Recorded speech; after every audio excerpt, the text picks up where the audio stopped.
teaches the inmates who are getting out anyhow how to adapt back to society. So it serves a really good function, and it happens to be in Butte, which is good. They're a large employer, and you know, the few escapes that we had recently, most of them get caught right away, and they end up going back to prison. The pre-release, it's not an easy thing to get through. It's not an easy thing to successfully complete, because they require a lot of their customers or the clientele. What about the public? And I know what, you know, from the public's point of view, do you think there's a security problem there, that there is a lot of them? Or do you think that is an issue?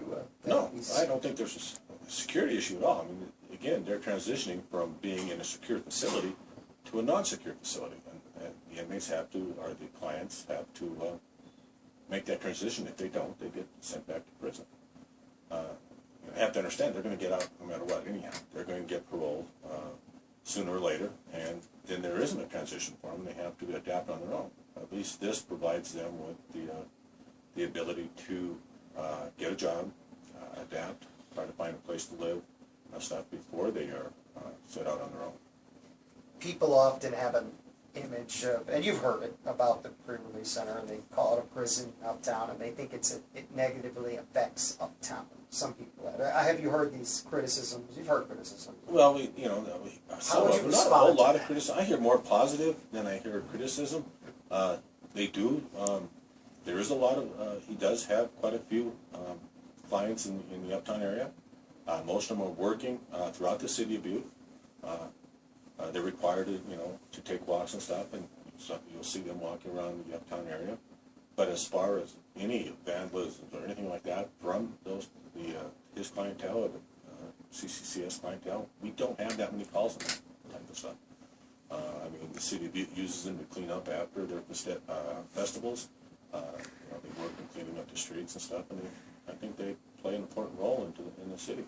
So, from a law enforcement standpoint, you don't think this is not a problem having this facility here, regardless of the walkaways that seem to occur regularly? No, I don't think it's an issue. I mean, again, we do have some crime resulting from some of the clients in the pre-release, but